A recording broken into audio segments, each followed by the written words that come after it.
أعوذ بالله من الشيطان الرجيم. بسم الله الرحمن الرحيم.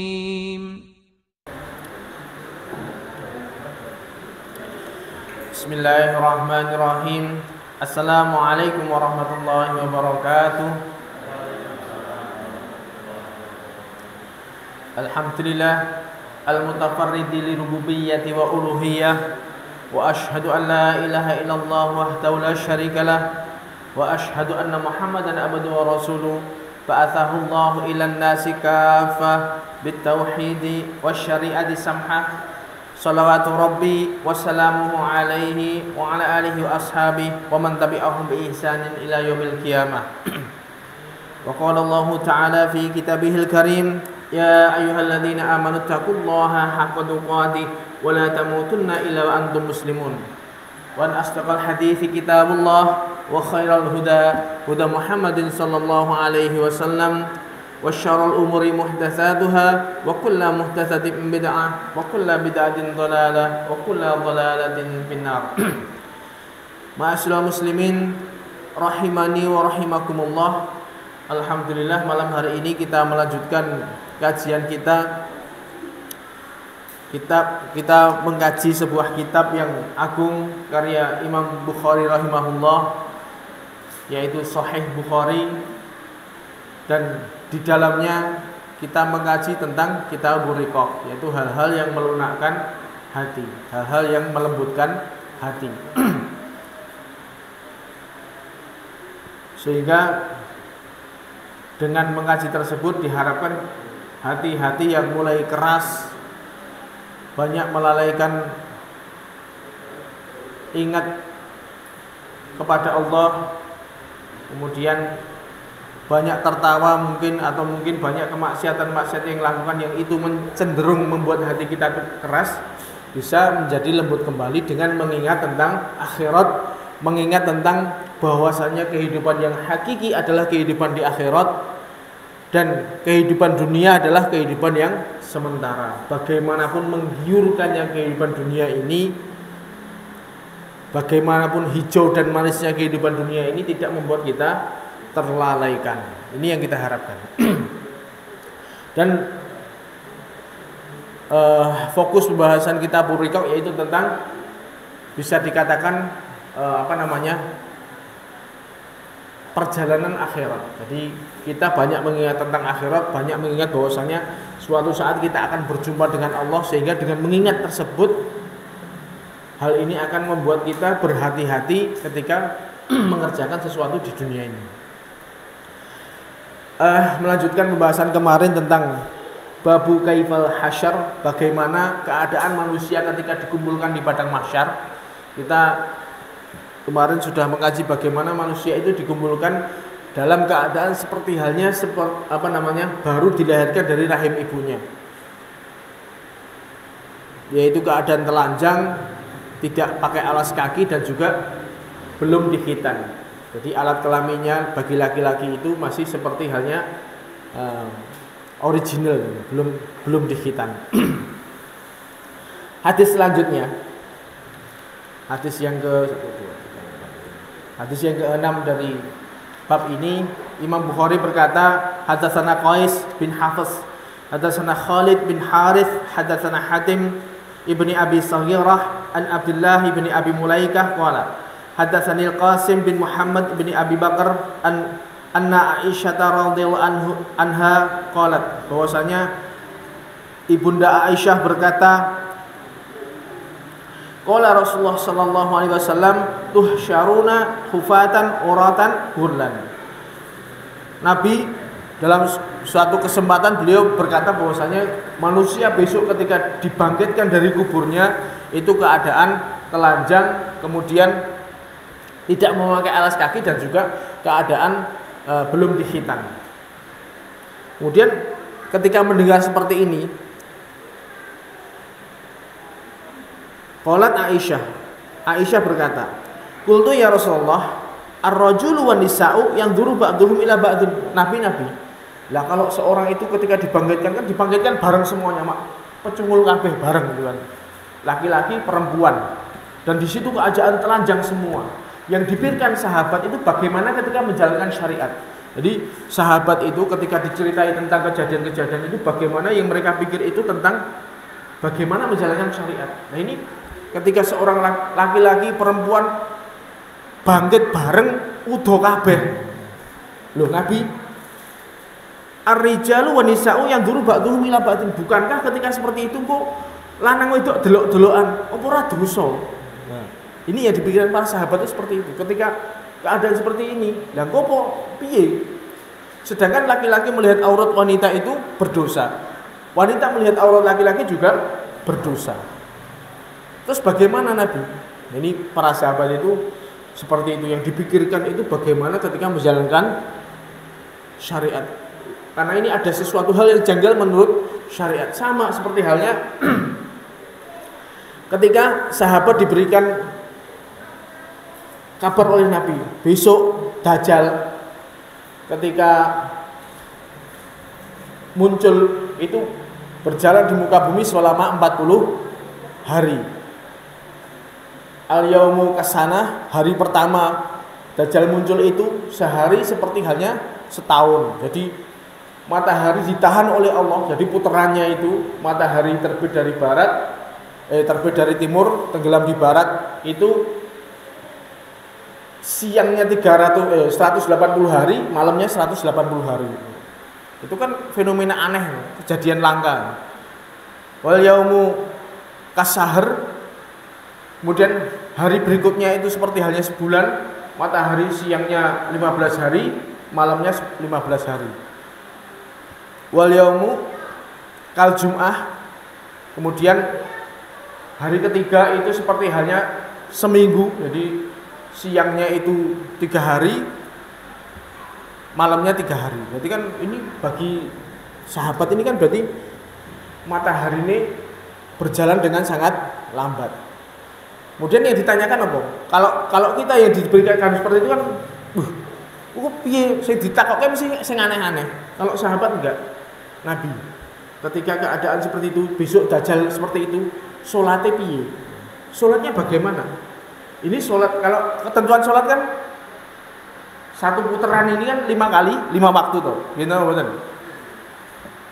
Nah ini setahun ini salat ping 5 tok apa gimana? Makanya Nabi jawabannya, ya salat kalian kira-kira setiap 24 jam 5 kali salat.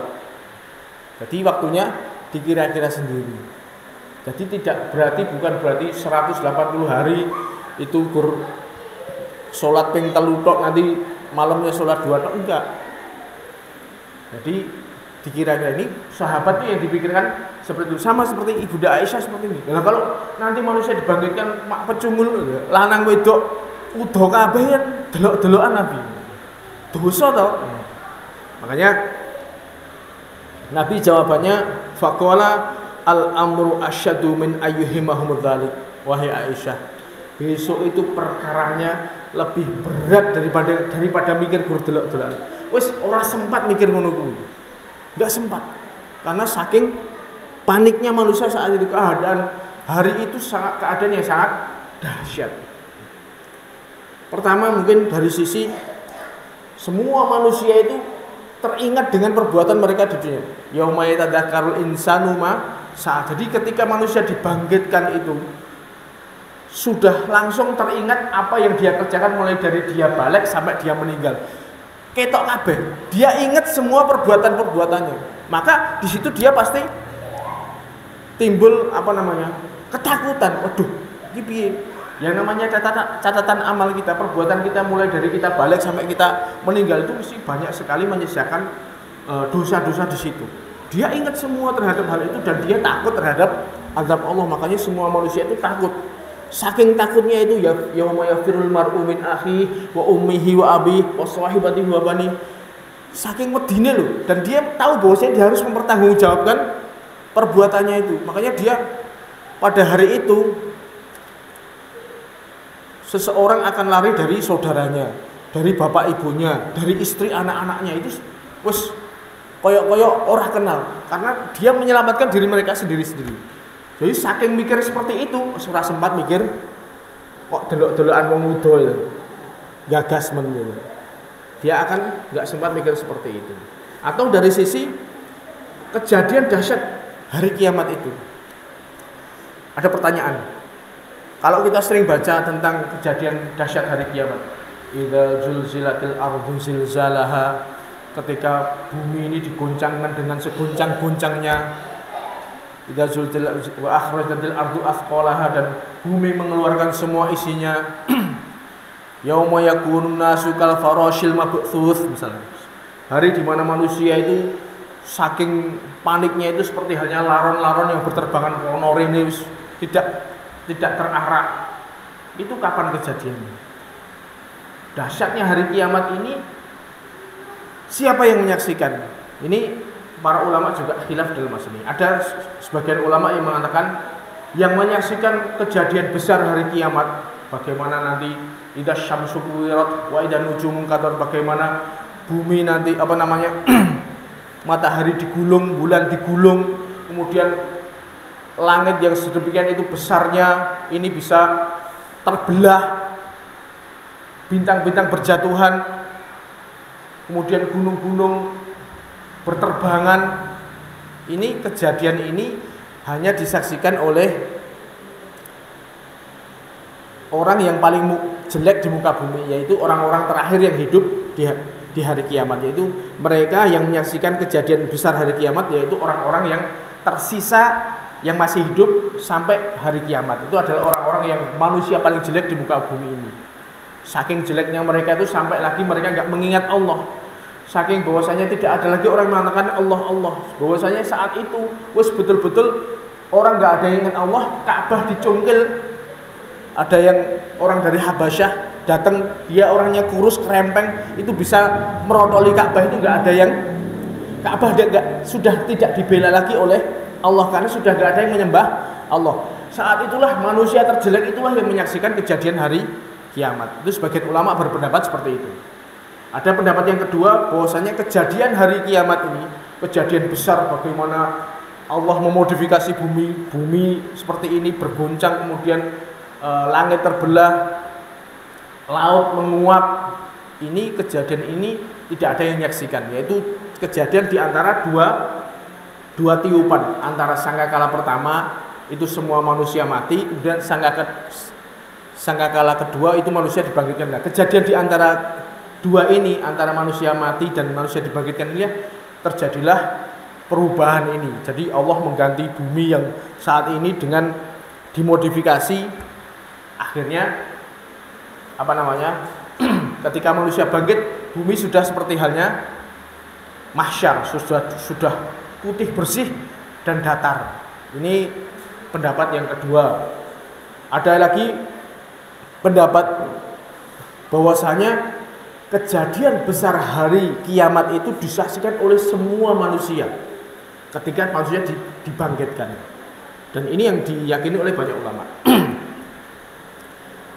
Kalau misalnya kita ikut HSI gitu, itu termasuk materinya yang ini berarti.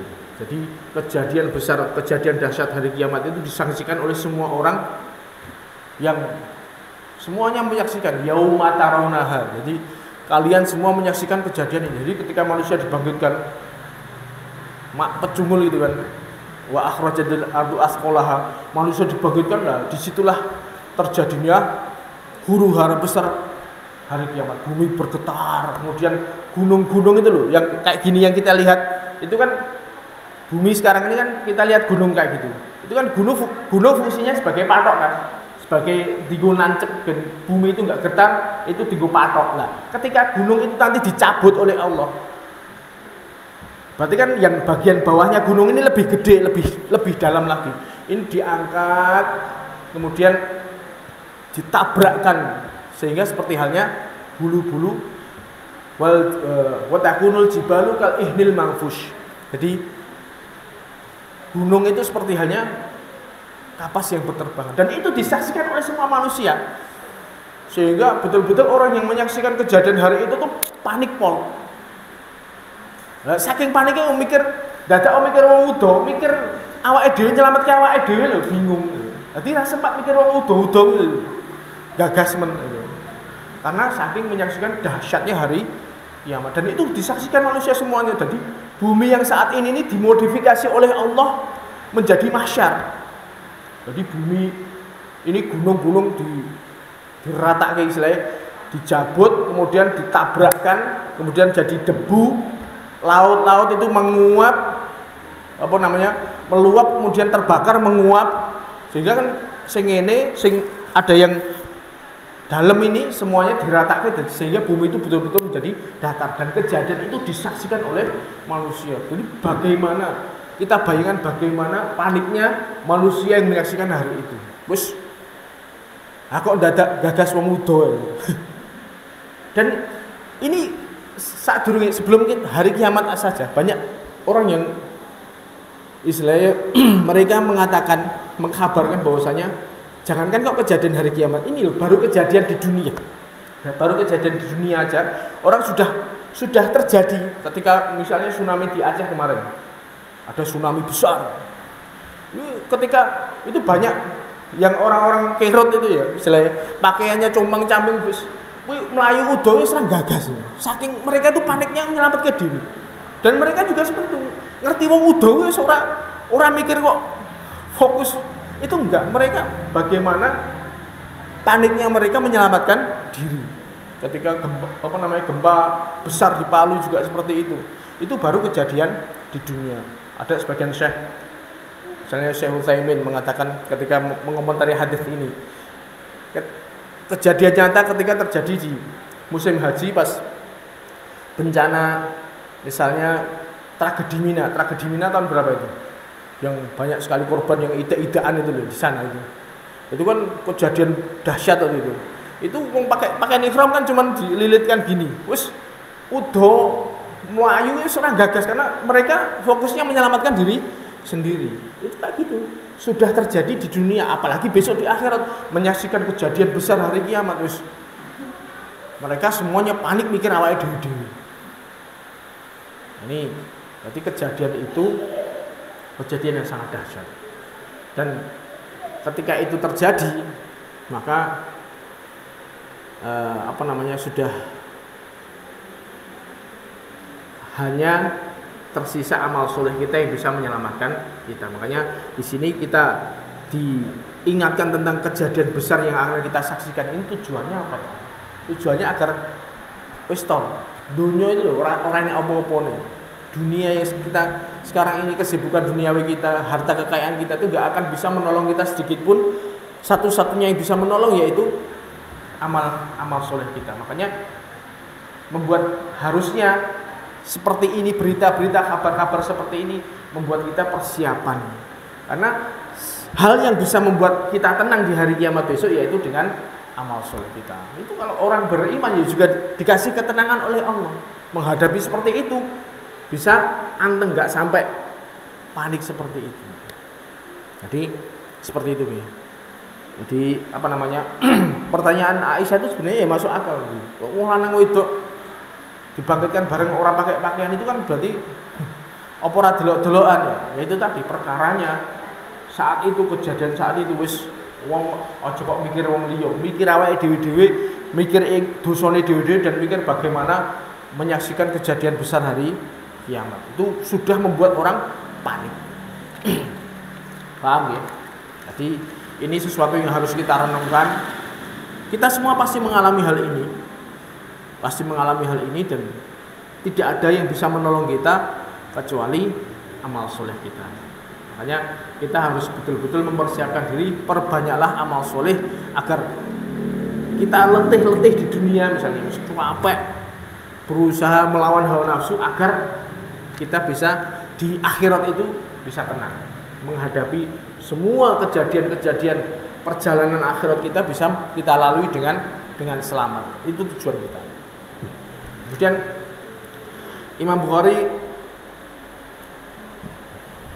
berkata,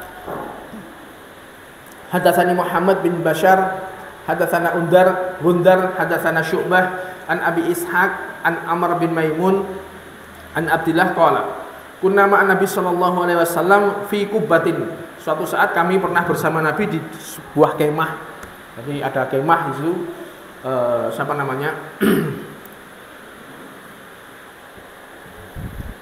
lagi pada kumpul-kumpul di situ.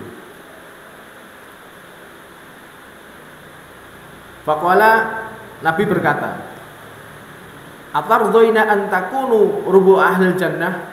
Nabi bertanya pada orang-orang yang ada saat itu, apakah kalian ridho jika kalian besok di hari kiamat itu menjadi seperempat ahli surga? Jadi penghuni surga itu misalnya 100%, itu 25% itu dari umatnya Nabi Muhammad.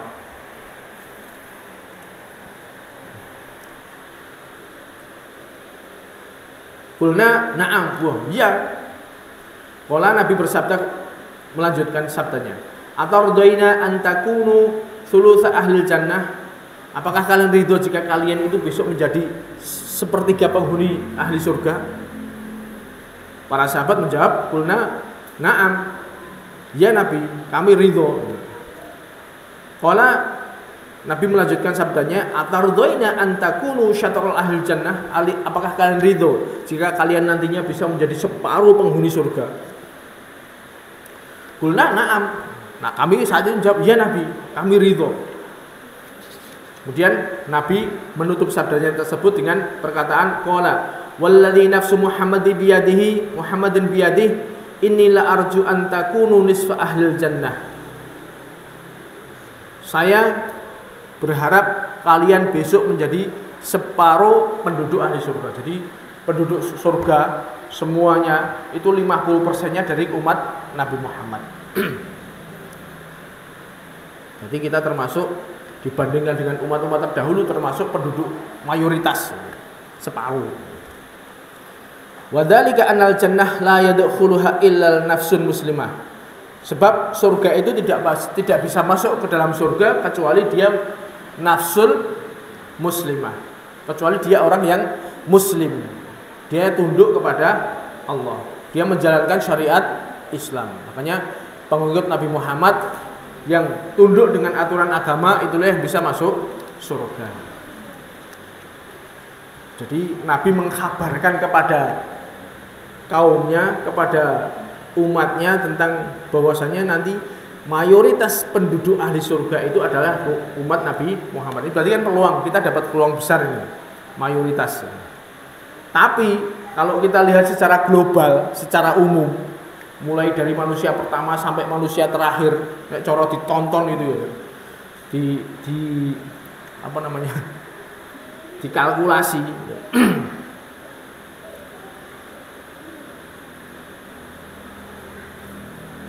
Wa ma antum fi ahli syirik illa kasya'aratil baydha fi jildis taur al aswad au kasya'aratil sauda fi jildis taur al ahmar. Sedangkan kalian, jumlah kalian dibandingkan dengan ahli syirik, karo wong sing mlebu neraka kuwi, cara di prosentase itu seperti halnya bulu misalnya ini, sapi abang. Berarti ada bulu ireng nanggone sapi abang, berarti kan cilik banget, nyenil. Berarti ini sapi merah, berarti ada bulu hitamnya. Atau sapi ini abang, di situ bulu hitam, atau sapi ireng enek wulune abang. Berarti kan cuman sawidik banget, sangat kecil sekali. Jadi kalau kita lihat kulit ireng moro-moro enek bulu putihnya satu kan kelihatan tadi, dan itu sangat kecil sekali. Prosentase kita orang yang masuk surga dibandingkan dengan ahli syirik itu sangat sedikit sekali. Dan kita lihat kenyataan di dunia ini, gini betul. Wong sing taat kepada Allah, orang yang menyembah Allah, orang yang beristiqomah dengan agama Allah itu jumlahnya sawidik pol, sedikit. Makanya jangan berkecil hati. Aku kok ora koyo liyane to. Kok ora koyo umume wong-wong, ya aja koyo umume wong-wong. Ahli surga itu karena mereka cuma sedikit tok. Persentase mereka dibandingkan dengan ahli neraka lebih banyak ahli neraka. Makanya aja pengen koyo wong-wong gitu. You know betul. Ketika jenengan berusaha istiqomah di jalan Allah dan ketok nganeh-nganeh, santai saja, istiqomahlah dengan hal itu. Karena itu tadi, kita dibandingkan dengan penghuni surga, yang calon penghuni surga ini dibandingkan dengan ahli syirik, wes ora enek apa-apa nih jumlahnya kalah adoh.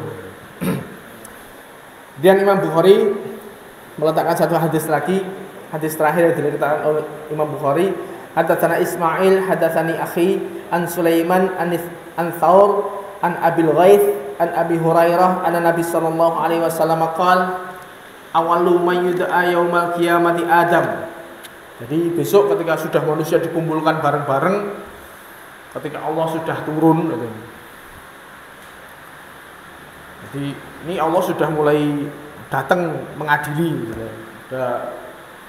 Berarti kan, nah ini yang pertama kali diundang istilahnya, ditampilkan di khalayak awalu mayyud'a yaumal qiyamati Adam. Jadi Adam ditampilkan di depan khalayak semuanya. Kan semua itu anak Adam.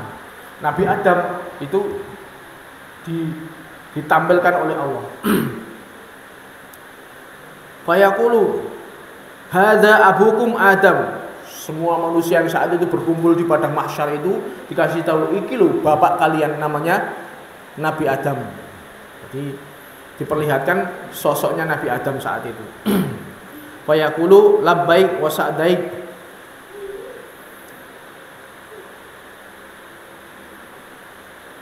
Maka mereka mengatakan labbaik wa sa'daik. Kami penuhi panggilanmu ya Allah, wa sa'daik, dan kami penuhi panggilanmu dengan senang hati. Maksudnya dalam. Adam mengatakan seperti itu. Wa yaqulu, dan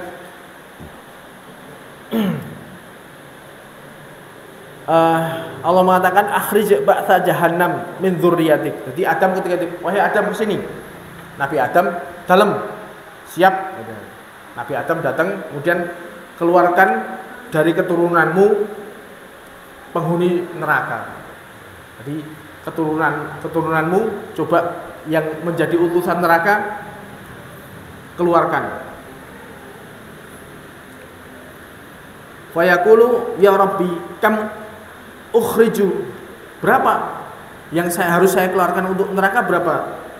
Wa yaqulu akhrij min kulli mi'atin tis'atan wa tis'ina. Keluarkan, kan Nabi Adam Adam, coba dari anak turunmu ini keluarkan ahli neraka, maksudnya sing ahli neraka keluarkan, kira menang neraka. Maksudnya Nabi Adam nanya, berapa yang harus saya keluarkan, berapa? Allah mengatakan min kulli mi'atin tis'atan wa tis'ina. Setiap 199 orang kamu masuk ini menjadi penghuni neraka, yang satu orang menjadi penghuni surga. Oke apa ora iki? 100 wong sing 99 mlebu neraka, sing wong siji mlebu surga.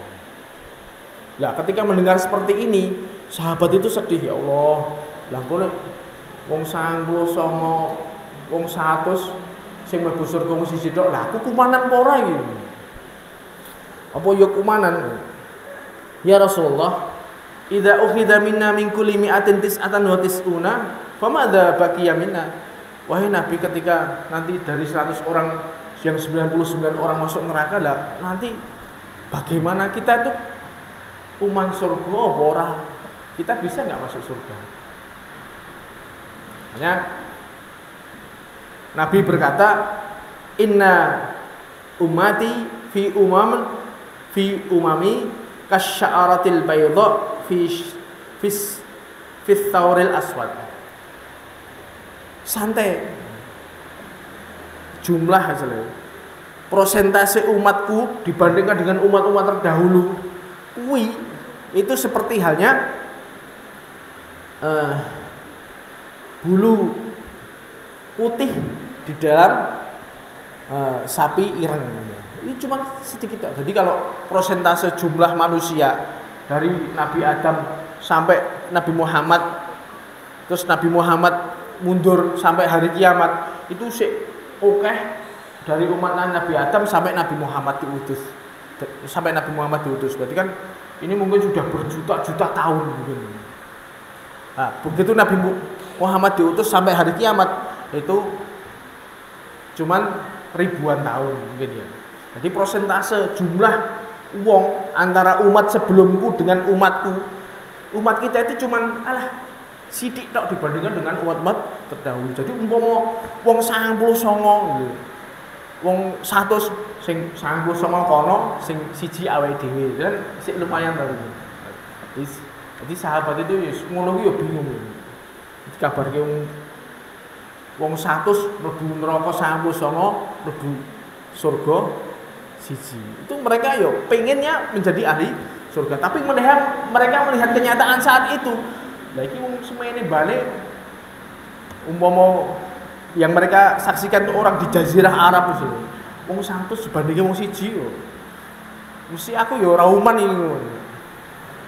Ternyata yaitu tadi, nek jumlah kita dibandingkan dengan umat-umat terdahulu itu ya sangat sedikit dibandingkan dengan umat-umat terdahulu. Jadi umpama mereka itu banyak yang kafir, sing 99 dari mereka, yang satu dari kita. Jadi peluang kita masuk surga itu besar. Jadi Nabi ngeyem-ngeyem sahabatnya seperti itu. Tapi itu kan bukan berarti kita merasa aman loh. Bukan berarti kita merasa aman. Tetap ya kita berusaha istiqomah tadi, istiqomah menjalankan agama. Jadi jangan kita merasa aman. Kemudian babu qaulihi azza wajal, bab berikutnya Imam Bukhari membuat bab lagi, yaitu tentang dekatnya hari kiamat. Babu qaulihi azza wajal, bab firman Allah, inna zalzalatas sa'ati syai'un 'adzim. Surat Al-Hajj ayat pertama itu. Sesungguhnya gonjang-ganjingnya hari kiamat itu suatu yang 'adzim, suatu yang besar.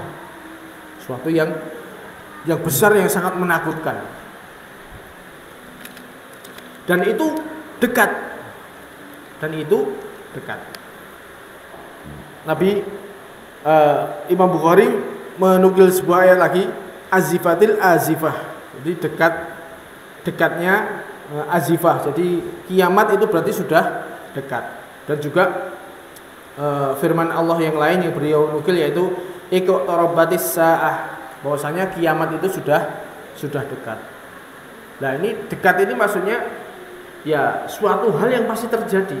Dan Nabi pernah mengatakan bahwasanya jarak antara saya diutus dengan terjadinya hari kiamat itu seperti halnya 2 jari ini. Berarti jarak antara Nabi diutus dengan hari kiamat itu sudah dekat. Sekarang jarak antara Nabi dengan saat ini sudah 14 abad.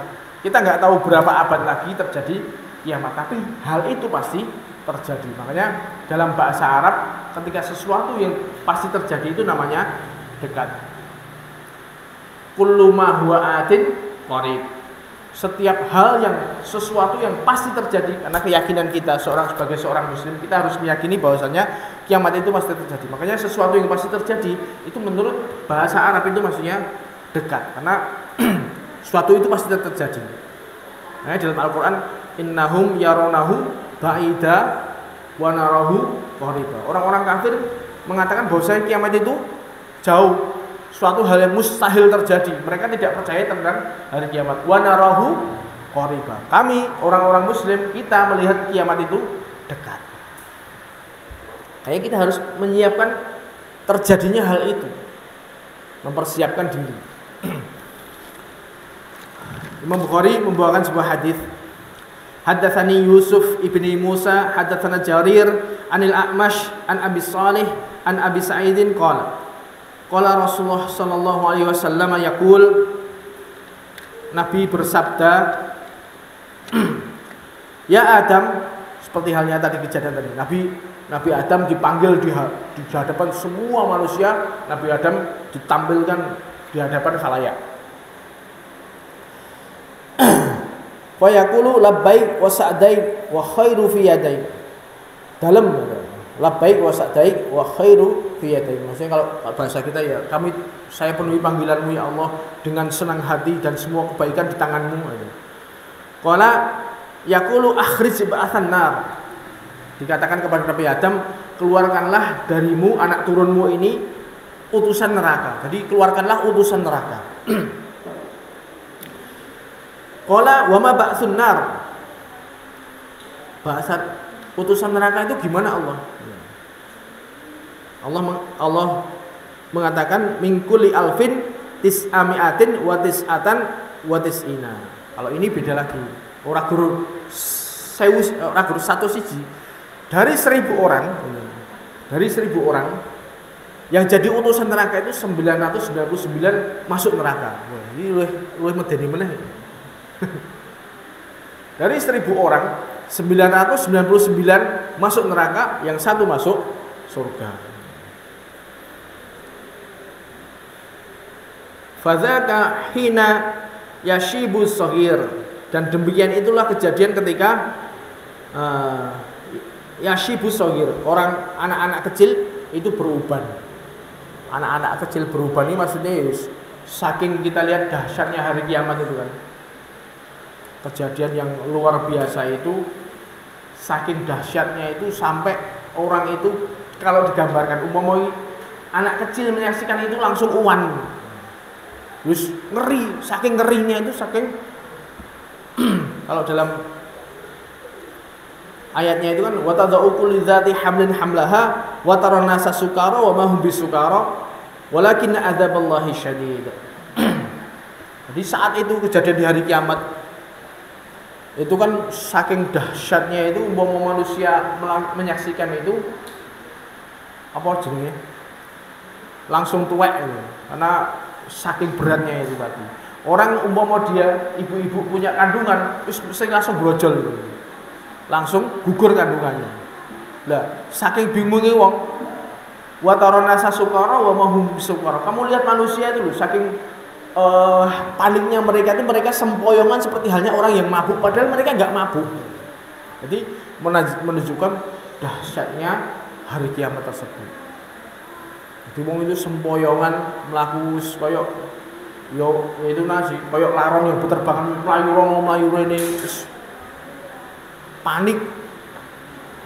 Itulah kejadian dahsyat itulah yang menjadikan manusia itu semua merasa takut. Nah, di saat itulah ketika terjadi salah satu kejadian hari kiamat, Allah turun itu tadi. Terus ketika dikumpulkan manusia dikumpulkan di padang mahsyar, Nabi Adam ditampilkan, iki lho bapak kalian, ayo Adam sekarang keluarkan utusan ahli neraka. Saya wong mlebu neraka 199. Makanya fastada dzalik.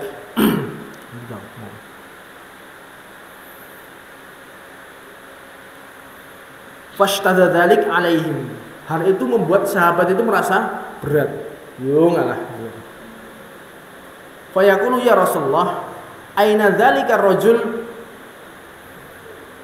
Ayyuna dzalika rajul? Wahai Nabi, kalau dari 9.999 hanya 1 orang yang bisa masuk surga, apakah ada dari kami ini yang bisa jadi 1 orang ini? Mungkin enggak kira-kira?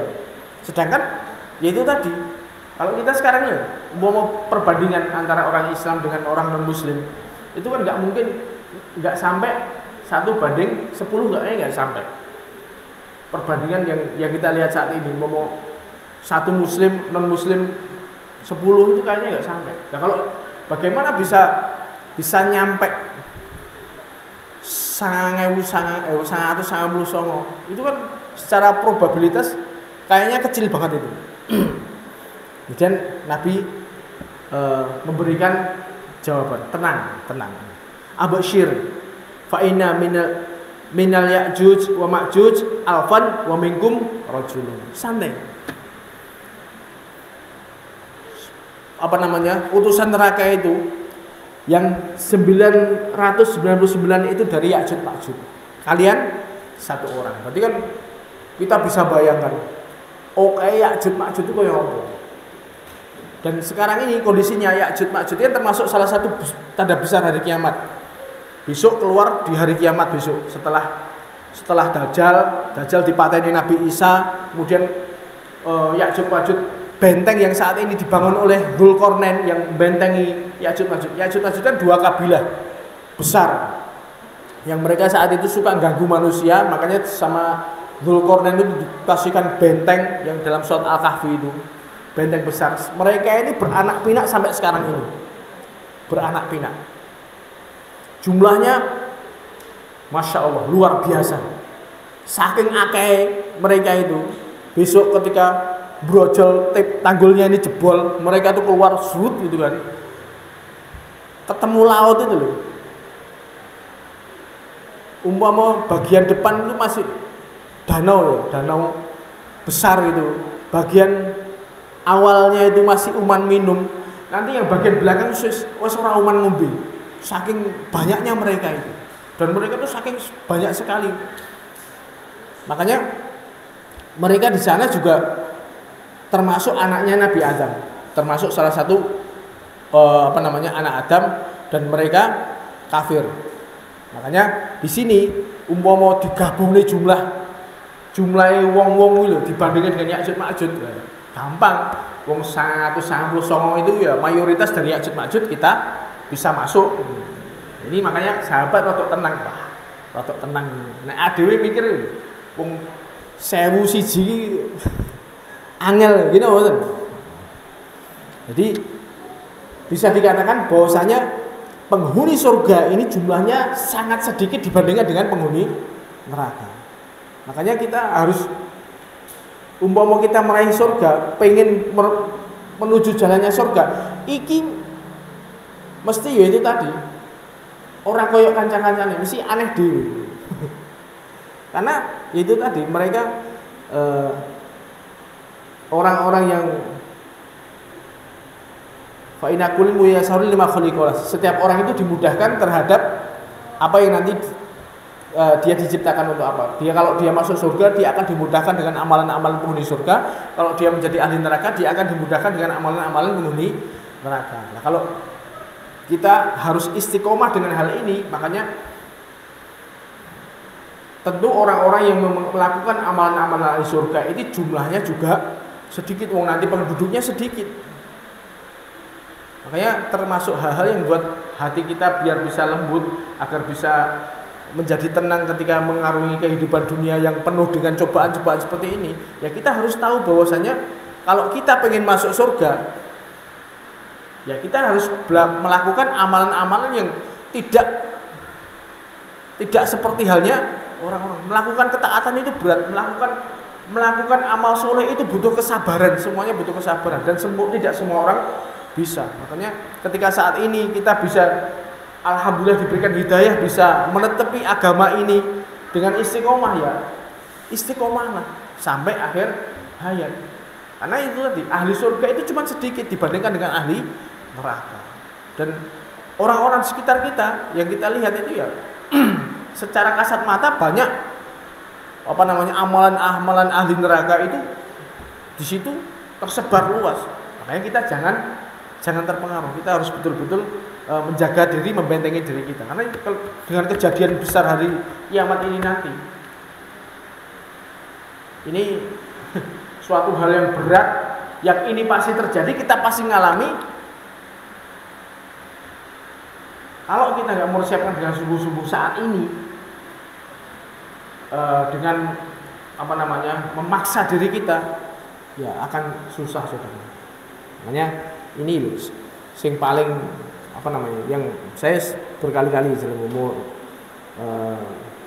kerjakanlah minimal iki ibadah wajib yang dari rukun Islam ini jenengan konsisten ini aja minimal, kemudian jenengan hiasi dengan amal-amal sunnah, maka seharusnya ini membuat kita aman. Apapun kesibukan kita, apapun kegiatan kita, jangan lalai dari sholat, jangan lalai dari puasa Ramadan, jangan lalai dari misalnya zakat. Ini harus berusaha kita tunaikan sebaik-baiknya, saudara. Dan yang paling penting yaitu kita menjaga tauhid kita sampai akhir hayat. Ini yang paling utama, karena sebagai pondasi. Paham ya? Kemudian dari Ya'juj 999, dari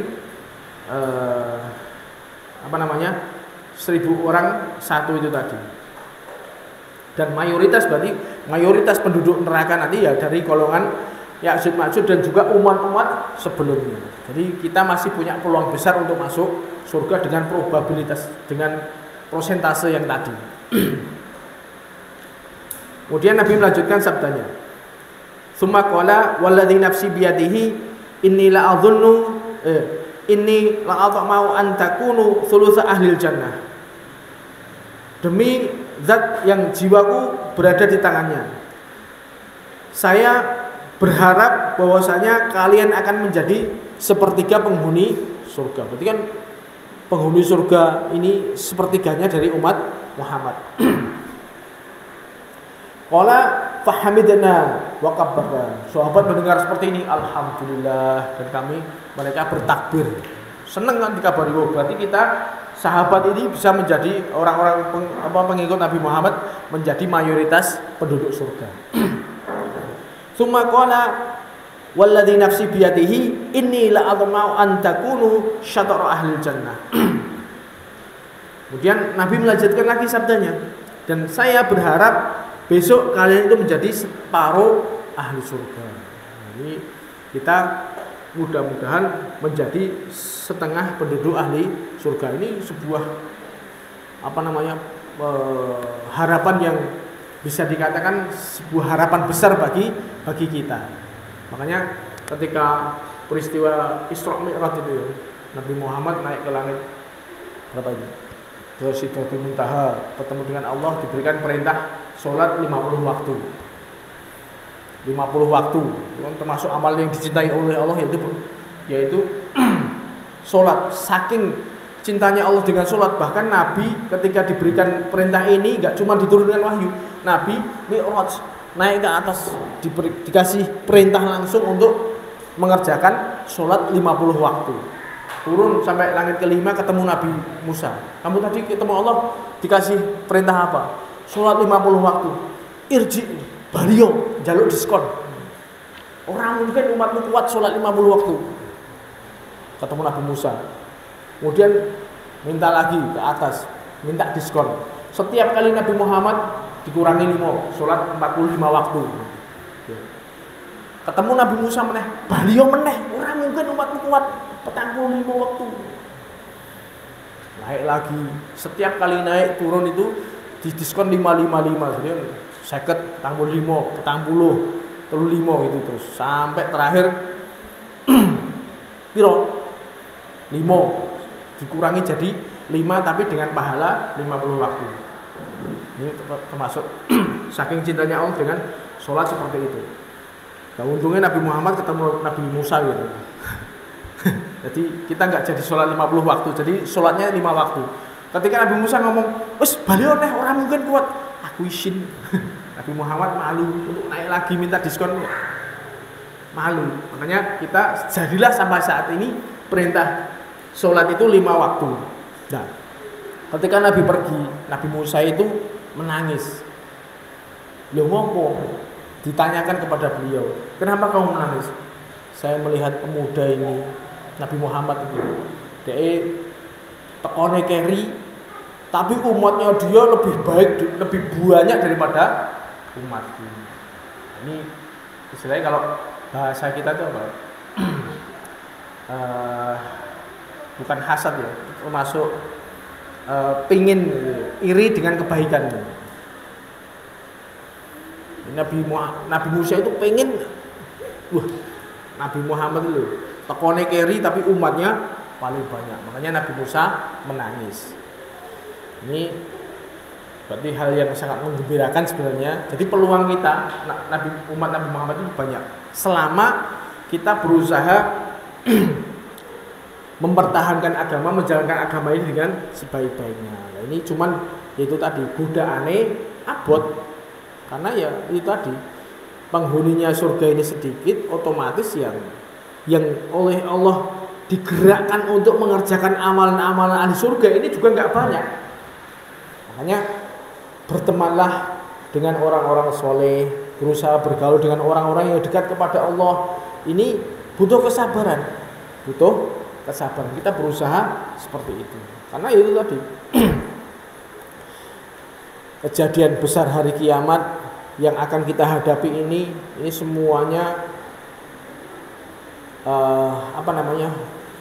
suatu hal yang mengerikan. Saking mengerikannya itu tadi sampai umpama cah cilik iso langsung uwanen, wong bobot iso langsung keguguran, orang sempoyongan pada mabuk semua, padahal ya ora mendem jane. Itu menunjukkan peristiwa itu peristiwa yang besar, peristiwa yang dahsyat, yang kita semua pasti akan mengalaminya, dan tidak ada yang bisa membuat kita selamat dari hal itu kecuali amalan-amalan kita.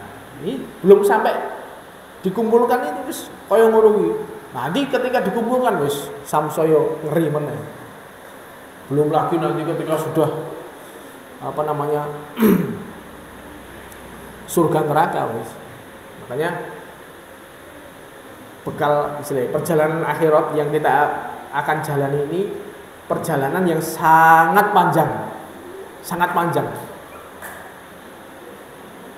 Minimal 50.000 tahun itu setiap fasenya. Itu bukan masa yang sedikit. Sehari fi yaumin kana miqdaru 50 alf sanah.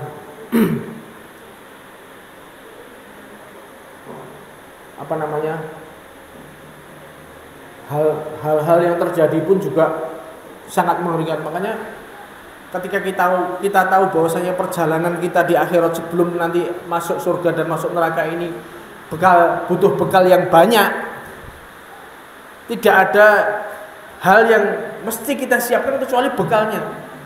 Kalau kita orang yang cerdas, mesti kita berusaha mempersiapkan bekal sebanyaknya. Kita sudah tahu kita mau jalan sampai misalnya aku harus mau safar ke luar Jawa misalnya, kita pasti akan mempersiapkan bekal sebanyak duitnya semokeh, misalnya bekalnya juga banyak. Ini di dunia aja seperti itu, apalagi kita tahu bahwasanya perjalanan di akhirat ini perjalanannya sangat panjang dan melelahkan. Sedangkan dibandingkan dengan kehidupan dunia, urip nang dunia itu cuma sekejap dok. Ka'annahum yauma yarawnaha lam yalbathu ila asyatan Allah. Kalau dibandingkan kehidupan dunia dengan kehidupan akhirat, itu cuman kayak sak sore, sak esuk tok. Sekejap sekali. Makanya betul-betul kita harus mempersiapkan diri sebanyak-banyaknya. Insyaallah itu yang bisa kita sampaikan. Mudah-mudahan Allah berikan kita hidayah taufik, bisa mencari bekal sebanyak-banyaknya untuk perjalanan akhirat, dan Allah menyelamatkan kita di hari-hari yang sangat menegangkan. Wabillahi taufiq wal hidayah. Subhanakallahumma wa bihamdika asyhadu an la ilaha illa anta astaghfiruka wa atubu ilaik. Assalamualaikum warahmatullahi wabarakatuh.